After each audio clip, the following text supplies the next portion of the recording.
Hi everyone, आज के इस वीडियो में हम पढ़ने वाले हैं स्थानीय शासन का अर्थ है महत्व, meaning and significance of local government, जो कि बीए के 5th सेमेस्टर जो है उसका बुक है पब्लिक एडमिनिस्ट्रेशन, उसका जो है फर्स्ट चैप्टर है। फाइन। तो बहुत ही ज़्यादा इजी और शॉर्ट चैप्टर है। हम स्टार्ट करते हैं। सबसे पहले हम मीनिंग से स्टार्ट करते हैं। किसका मीनिंग? लोकल गवर्नमेंट का मीनिंग। इसका मीनिंग क्या होता है? लोकल गवर्नमेंट का मतलब क्या होता है? स्थानीय शासन का मतलब है एक स्थान है, वहाँ पे जो लोग हैं उन्हीं के द्वारा शासन स्थानीय शासन कहलाता है। मान लो एक गांव है या कोई शहर है, उसका कोई सीमित इलाका है, राइट। वहाँ पे पानी को लेकर समस्या है, शिक्षा को, स्वास्थ्य को लेकर बहुत दिक्कतें रहती हैं, राइट, इलाकों में। और जो भी गांव का सामूहिक कस्बा होता है, तो जो भी दिक्कतें होती हैं, जो भी समस्याएं होती हैं, उनमें सुधार लाना बहुत ज़रूरी है। तो उनमें सुधार कौन लाता है? वहीं पे जो क्षेत्र में रह रहे लोग जो होते हैं, राइट, वही सुधार लाते हैं, समस्याओं का हल निकालते हैं, स्वास्थ्य पे ध्यान देते हैं, शिक्षा पे प्रबंध करते हैं। ठीक है। तो जो गांव है वहाँ पे समस्याएं हैं, समस्याओं को लेकर वहीं के जो लोग हैं वही लोग जो इसका हल निकाल रहे हैं, ठीक है, उन्हीं का शासन चल रहा है। तो हम इसको क्या कहते हैं? स्थानीय शासन। अब इसके महत्व की भी हम बात करेंगे। तो हम चैप्टर को स्टार्ट करते हैं। चैप्टर हम स्टार्ट करेंगे क्वेश्चन से। ये क्वेश्चन स्टार्ट होता है हमारा, स्थानीय शासन का अर्थ एवं आवश्यक तत्व विशेषताओं की व्याख्या कीजिए। यह केंद्र सरकार से किस प्रकार भिन्न है? तो पहला यहाँ तक देखते हैं, हम स्थानीय शासन का अर्थ पढ़ेंगे इस बुक में, फिर इसके आवश्यक तत्व या विशेषताओं के बारे में पढ़ेंगे। हम फिर पढ़ेंगे ये जो स्थानीय शासन है वो केंद्र सरकार से कैसे भिन्न है। मीनिंग देखते हैं हम। स्थानीय शासन का अर्थ, शाब्दिक दृष्टिकोण से स्थानीय शासन से अभिप्राय है स्थानीय क्षेत्र का प्रशासन। ठीक है, हमने पढ़ा था कि जो भी क्षेत्र है, स्थानीय क्षेत्र है, वहाँ पे जो भी शासन चल रहा है, जो भी प्रशासन चलेगा, हम इसको क्या बोलेंगे? स्थानीय शासन। स्थानीय क्षेत्र कौन कौन से होते हैं? गांव, गांव के समूह, नगर अथवा शहर किसी सीमित क्षेत्र से है। साधारण शब्दों में जब स्थानीय समस्या का हल उस स्थान पर रहने वाले लोगों द्वारा किया जाता है तो उसे स्थानीय शासन कहते हैं। हमने यही पढ़ा है कि स्थानीय क्षेत्र में जो भी समस्याएं हो रही हैं उनका जो हल है वहीं के लोगों द्वारा हो रहा है, तो उसे स्थानीय शासन कहेंगे। कोई नगर है, गांव है, बस्ती है, स्थान विशेष पर रहने वाले लोगों को जब अपने स्थानीय मामलों का प्रबंध स्वयं करने का अधिकार दे दिया जाए तो ऐसी व्यवस्था को क्या कहेंगे हम? स्वशासन। स्थानीय शासन के अंतर्गत जनता या तो खुद अथवा अपने प्रतिनिधियों के माध्यम से स्थानीय मामलों का प्रबंध करती है। भारत में स्थानीय शासन की संस्थाओं को नगर निगम, नगर पालिका, नगर परिषद, जिला परिषद, पंचायत समिति, पंचायत आदि भी कहा जाता है। ठीक है। अब स्थानीय शासन की परिभाषाएं दी है अलग अलग लोगों ने इस प्रकार। इंसाइक्लोपीडिया ऑफ ब्रिटेनिका ने क्या बताया है, E.L. हासलक ने, हैरिस ने, एल कॉल्डिंग ने, या हम W.A. रॉबसन की बात करें, या G.G. कालर, कॉलचे, फैट्रिक, टॉन्स लॉकॉट, तो इनके अकॉर्डिंग जो है इनकी लाइंस भले ही अलग अलग है लेकिन सबका मैक्सिमम मतलब एक ही है। स्थानीय शासन का मतलब क्या होता है, तो ये ज़्यादा इम्पोर्टेंट नहीं है। ठीक है, हम इसकी बात नहीं करेंगे, हम इसकी बात करेंगे स्थानीय शासन की आवश्यक तत्व अथवा आधारभूत विशेषताएं कौन कौन सी है। स्थानीय शासन के आवश्यक तत्व से इसका मतलब क्या है? अभी मान लो एक मंजा है, मंजे को बनाने के लिए 4 पैरों का होना ज़रूरी है, राइट। अगर ये 4 पैर नहीं रहेंगे जो मंजा इनकम्प्लीट रहेगा। ये इसके क्या है? तत्व है। एक मंजे बनाने के लिए 4 पैर इसके क्या है? तत्व हो जाते हैं, राइट। तो वैसे ही स्थानीय शासन के कुछ तत्व हैं जिसके कारण ही हम स्थानीय शासन कर पाएंगे। तो वो कौन कौन से तत्व हैं, कौन कौन से विशेषताएं हैं जिनके द्वारा स्थानीय शासन हम चला पाते हैं? तो पहले जो है स्थानीय क्षेत्र है। हम स्थानीय क्षेत्र के बारे में पढ़ते हैं। अगर मैं स्थानीय क्षेत्र की बात करूं, हाँ, तो अगर स्थानीय शासन है तो स्थानीय क्षेत्र भी होना ज़रूरी है। लोकल एरियाज जो होते हैं उसका होना ज़रूरी है। किसके लिए? अगर स्थानीय शासन करना है तो। स्थानीय शासन का सर्वप्रथम आवश्यक तत्व है स्थानीय क्षेत्र का होना। स्थानीय शासन द्वारा निर्धारित सीमा के भीतर ही इसका कार्यक्षेत्र निश्चित किया जाता है। यह निर्धारित क्षेत्र का एक शहर, एक सेकेंड,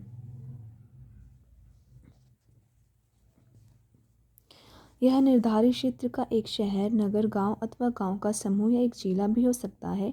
राज्य द्वारा निश्चित स्थानीय क्षेत्र भौगोलिक दृष्टिकोण से एक इकाई होता है।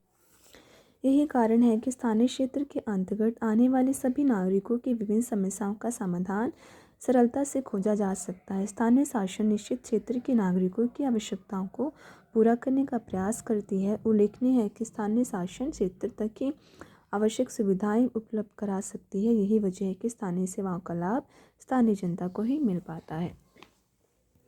दूसरा जो तत्व है स्थानीय शासन के लिए स्थानीय सत्ता का होना ज़रूरी है। सत्ता, ठीक है, एक नेता का होना ज़रूरी है स्थानीय शासन के लिए। स्थानीय शासन का संचालन एक स्थानीय सत्ता द्वारा होता है, जो कि अपने स्थानीय क्षेत्र की संचालन निकाय होता है। इस निकाय में स्थानीय नागरिकों द्वारा चुने हुए प्रतिनिधि होते हैं। ये प्रतिनिधि स्थानीय क्षेत्र के नागरिकों के प्रति उत्तरदायी होते हैं। स्थानीय शासन परिभाषित रूप से तथा प्रकृति के दृष्टिकोण से स्थानीयत्व नागरिक लोकतंत्र है। यह स्थानीय जनता के चुने हुए प्रतिनिधियों द्वारा स्थानीय मामलों का प्रबंध है। यदि कोई समस्या स्थानीय स्वरूप की है तो उसका समाधान भी स्थानीय निवासियों द्वारा बिना किसी बाहरी हस्तक्षेप के किया जाना चाहिए। दूसरे शब्दों में स्थानीय शासन की सेवा एक स्थानीय निकाय द्वारा प्रदान की जाती है, जिसके प्रतिनिधियों का चुनाव स्थानीय मतदाता करते हैं। इस प्रकार स्थानीय शासन के अंतर्गत स्थानीय सत्ता एक विकेंद्रित व्यवस्था के सिद्धांत पर आधारित है।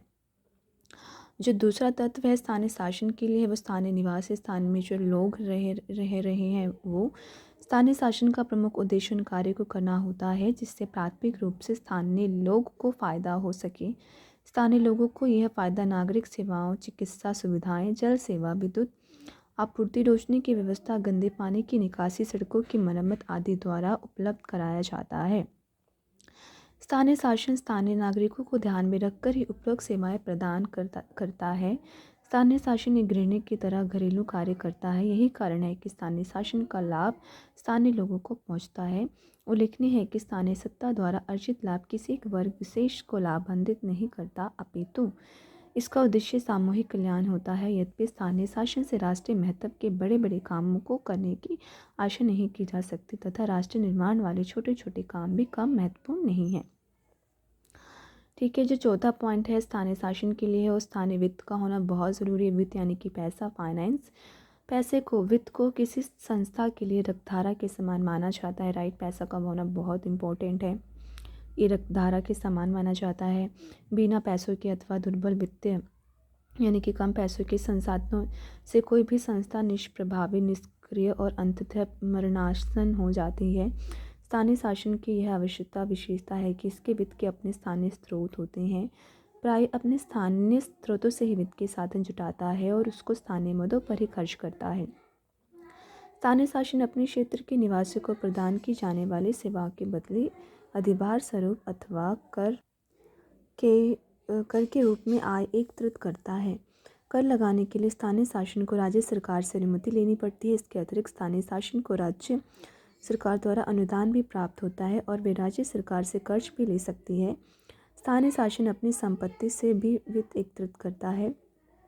उल्लेखनीय है कि स्थानीय शासन के स्थानीय वित्त के स्रोत पर्याप्त नहीं होते हैं और उनके विकासात्मक व निर्माणात्मक कार्य अधूरे रहते हैं।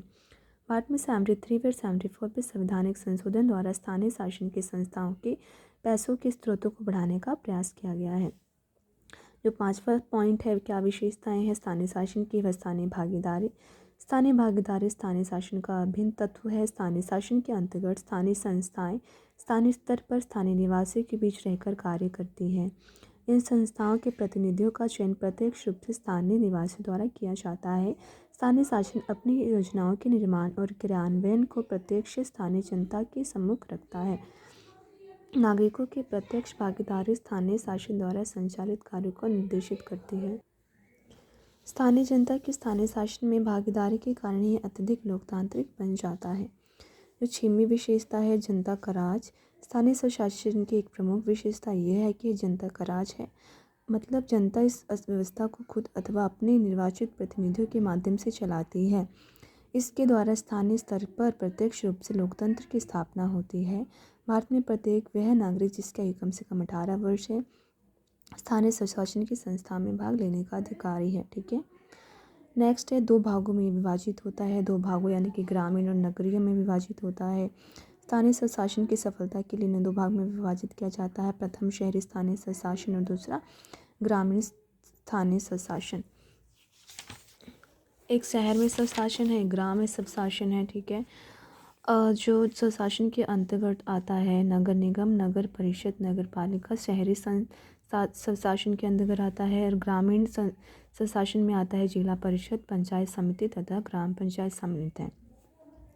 इसकी अगली विशेषताएं है संवैधानिक मान्यताएं। स्वतंत्रता प्राप्ति के बाद इस स्थानीय स्वशासन की संस्थाओं की स्थापना कई राज्यों में की गई थी, परंतु इसको संवैधानिक मान्यता प्राप्त नहीं थी। दिसंबर 1992 में केंद्र सरकार ने 72वां तथा 73वां संवैधानिक संशोधक विधेयक संसद में प्रस्तुत किया, जिनका समझ स्थानीय स्वशासन की संस्थाओं को संवैधानिक मान्यता प्रदान करता था। संसद से पास होने के बाद अप्रैल 1993 में से राष्ट्रपति की स्वीकृति प्राप्त हो गई और इन संशोधन का क्रमांक 73वां और 74वां हो गया, क्योंकि इससे पहले 72 संशोधन हो चुके थे। 73वें और 74वें संशोधन द्वारा स्थानीय स्वशासन की संस्थाओं को संवैधानिक मान्यता मिल जाने से स्थानीय जनता के विकास की गति तीव्र होने की आशा की जा सकती है। नेक्स्ट है स्थानीय स्वायत्तता, लोकल ऑटोनॉमी। स्थानीय स्वायत्तता से अभिप्राय है स्थानीय शासन को प्रदत्त कार्यों एवं क्रियाओं में अपने निर्धारित क्षेत्र में निर्णय लेने एवं कार्य करने की स्वतंत्रता से है। स्थानीय शासन के अस्तित्व तथा निरंतर विकास के लिए स्थानीय संस्थाओं को अपने क्षेत्र में स्वायत्तता प्रदान की जाती है। स्थानीय स्वायत्तता लोकतांत्रिक व्यवस्था का वास्तविक सार है। स्थानीय स्वायत्तता किसी भी स्थानीय शासन का जीवन प्राण है। स्थानीय शासन अपने निर्धारित क्षेत्र के निवासियों की इच्छाओं और आवश्यकताओं को पूरा करने के लिए स्वतंत्रतापूर्वक कार्य करता है। स्थानीय शासन स्थानीय आवश्यकताओं और परिस्थितियों के अनुकूल कार्य करने में स्वतंत्रता होता है। ठीक है, ये पढ़ लेना आप सारा। नेक्स्ट है लीडरशिप, स्थानीय नेतृत्व। विशेषतः ग्रामीण क्षेत्र में स्थानीय शासन के क्षेत्र में आने वाले लोग जो है अनपढ़ होते हैं, अनुभवीहीन होते हैं, राजनीतिक रूप से उदासीन होते हैं, विशेष रूप से वो पिछड़े होते हैं। विकासशील देशों में ग्रामीण जनता की राजनीतिक परिपक्वता आशंकित होती है और ग्रामीण जनता को ऐसा नेतृत्व प्रदान करने की आवश्यकता होती है जो न केवल उनकी राजनीतिक चेतना जागृत करे अपितु उन्हें सही दिशा निर्देश भी दे। ठीक है। स्थानीय संस्थाओं के निर्वाचित प्रतिनिधि प्रदान करते हैं। वे ग्रामीण अथवा स्थानीय क्षेत्र के निवासियों को सरकार की नीतियों एवं कार्यक्रमों के बारे में जानकारी देते हैं। जो लास्ट विशेषता है वो है वैधानिक और गैर प्रभुत्वात्मक स्तर। स्थानीय शासन की संस्थाओं को अपने क्षेत्र में विभिन्न कार्य करने की स्वायत्तता प्राप्त होती है, लेकिन इसका अभिप्राय यह नहीं है कि ये संस्थाएं संप्रभु होती है। स्थानीय क्षेत्र का प्रशासन चलाने वाली सत्ता न तो संप्रभु होती है और न ही स्वनियमित। स्थानीय शासन की संस्थाएं केवल वैधानिक दर्जा रखती है और इन्हें अपनी उत्पत्ति शक्ति, कार्यों, उत्तरदायित्व आदि के लिए राज्य सरकार पर निर्भर रहना पड़ता है। राज्य सरकार इनकी सत्ता को परिभाषित करती है। राज्य सरकार इनके कार्यों पर नियंत्रण और निरीक्षण रखती है। यदि आवश्यक हो तो राज्य सरकार इनके कार्यों में हस्तक्षेप भी कर सकती है। स्थानीय संस्थाओं को अपने कार्य के संचालन में राज्य प्रशासन की मदद लेनी पड़ती है। स्थानीय संस्थाएं राज्य द्वारा निर्धारित क्षेत्र के अंतर्गत ही नियम अथवा उप नियम बना सकती है। स्थानीय संस्थाएं अपने कर्मचारियों की भर्ती भी राज्य प्रशासन की स्वीकृति से ही करती है। वित्तीय मामलों में भी स्थानीय शासन को राज्य प्रशासन पर निर्भर रहना पड़ता है। इसी प्रकार स्थानीय शासन एक सीमित क्षेत्र में शासन संचालन के मामले में स्वायत्त हो सकता है, लेकिन संप्रभु नहीं। संप्रभुता केवल राज्य के पास होती है जो अदेय होती है। ठीक है, ये हमारे टोटल 11 पॉइंट्स थे, तो आप ये पढ़ लेना एक बार। नेक्स्ट है हमारा स्थानीय शासन तथा केंद्रीय शासन में क्या अंतर है। ठीक है, हम ये पढ़ते हैं। स्थानीय शासन तथा केंद्रीय शासन के मध्य अंतर को इस प्रकार समझा जा सकता है। पहला जो अंतर है वो है वैधानिक दृष्टिकोण, लीगल अप्रोच। केंद्र सरकार एक संवैधानिक दर्जा रखती है, जबकि जो स्थानीय शासन होते हैं ना वो एक संवैधानिक दर्जा नहीं रखता है। केंद्र सरकार अपने अस्तित्व, संरचना, शक्तियों, कार्यों इत्यादि के लिए प्रत्यक्ष रूप से देश के संविधान पर निर्भर करती है, लेकिन जो स्थानीय शासन होती है अपने कार्यों, शक्तियों आदि के लिए केंद्र सरकार द्वारा बनाए गए कानून पर निर्भर रहता है। यह अंतर इंग्लैंड में नहीं देखा जाता है, जहाँ संसद ही कानून निर्माता और संवैधानिक निकाय है और जहाँ संवैधानिक और साधारण कानून अभिन्न है। अमेरिका में भी इस प्रकार का अंतर कम ही देखने को मिलता है। ये पहला संवैधानिक दृष्टिकोण का अंतर था। दूसरा, आपसी संबंध। दोनों प्रकार के शासन के बीच उच्चतर तथा अधीनस्थ का संबंध है। वास्तविक अर्थ में स्थानीय शासन अधीनस्थ शासन का पर्याय है। स्थानीय शासन का स्वायत्त स्वरूप केंद्र सरकार द्वारा नियंत्रित होती है। केंद्र सरकार निरक्षित है, जबकि स्थानीय सरकार का निरीक्षण किया जाता है। केंद्र सरकार नियंत्रण करती है, जबकि स्थानीय जो सरकार होती है वो नियंत्रित होती है। स्थानीय शासन की सत्ता सीमित होती है और उसका क्षेत्राधिकार केंद्र सरकार द्वारा निर्धारित होता है। यही कारण है कि एक कोरी ने केंद्र सरकार को वरिष्ठ सरकार कहा है। ठीक है। जो तीसरा अंतर है वो है काम, कार्य, फंक्शंस। केंद्र तथा स्थानीय शासन द्वारा किए जाने वाले कार्यों के आधार पर भी दोनों में अंतर किया जा सकता है। केंद्र सरकार समाज जनसंख्या के हित के दृष्टिगत कार्य करती है। इसके कार्य अत्यधिक व्यापक प्रकृति के होते हैं, उदाहरणतः प्रतीक्षा, संचार, मुद्रा, उद्योग, सिंचाई इत्यादि। जबकि जो स्थानीय सरकार होती है ना, उनके कार्य जो होते हैं स्थानीय महत्व के कार्य होते हैं। इसके कार्यों की प्रकृति संकुचित होती है। प्रायः इसके कार्यों की प्रकृति स्थानीय समुदाय के घरेलू कार्य जैसी होती है। इसके कार्य में सड़कों और गलियों, जलापूर्ति, सफाई, पार्क, शमशान भूमि की व्यवस्था इत्यादि को सम्मिलित किया जाता है। जो चौथा है वह है कार्य क्षेत्र, ऑपरेशनल एरिया। कौन कौन से कार्य क्षेत्र होते हैं? दोनों प्रकार के प्रशासन में कार्य क्षेत्र के आधार पर भी अंतर देखा जाता है। केंद्र सरकार एक देश के समस्त क्षेत्र पर अपनी गतिविधियां करती है, जबकि जो स्थानीय शासन होता है वह गतिविधियां एक सीमित क्षेत्र जैसे कि गांव, नगर, जिले सीमित होती है। केंद्र सरकार की वित्तीय, विधायी और कार्यपालिका शक्तियाँ बहुत अधिक होती है, लेकिन जो स्थानीय शासन होते हैं उनमें शक्तियाँ न्यूनतम यानी कि कम होती है। कंक्लूजन की बात करें तो 4 डिफरेंसेस थे, ठीक है, स्थानीय और केंद्रीय सरकार में। अब हम कंक्लूजन देखते हैं। इस प्रकार उपरोक्त विवरण के आधार पर यह कहा जा सकता है कि स्थानीय शासन प्रत्येक शासन व्यवस्था में अभिन्न रूप से अस्तित्व में रहता है। विशेषतः लोकतांत्रिक व्यवस्था में स्थानीय शासन को प्रफुल्लित होने के अवसर अधिक मिलते हैं। यद्यपि स्थानीय शासन का अस्तित्व राज्य सरकार पर निर्भर करता है, उनकी स्वायत्तता भी राज्य सरकार की छाया के अधीनस्थ होती है, तथापि उनका अपना महत्व है। विशेषतः वर्तमान औद्योगिक युग में व्यक्ति के जीवन में गतिशीलता आई है और इसके कारण उसका स्थानीय शासन की पहले से अधिक आवश्यकता अनुभवी हुई है। ठीक है, हमने कंक्लूजन भी देख लिया। अब जो है हमने जो पहला क्वेश्चन था हमने पढ़ लिया है। स्थानीय शासन का अर्थ है आवश्यक तत्व, विशेषता। अब इसके इम्पोर्टेंट्स भी पढ़ने हैं, तो इम्पोर्टेंट्स जो हम इसकी अगली वीडियो में पढ़ेंगे। ठीक है, अगर वीडियो समझ आई हो, अच्छी लगी हो, अगर आप और वीडियो देखना चाह रहे हैं, इसका महत्व पढ़ना चाह रहे हैं, चैनल को लाइक, कमेंट, सब्सक्राइब कर लीजिएगा। और नहीं भी करते हैं लाइक, कमेंट, सब्सक्राइब, तो दूसरी वीडियो ज़रूर देख लीजिएगा। Okay, thank you so much guys, thank you, bye.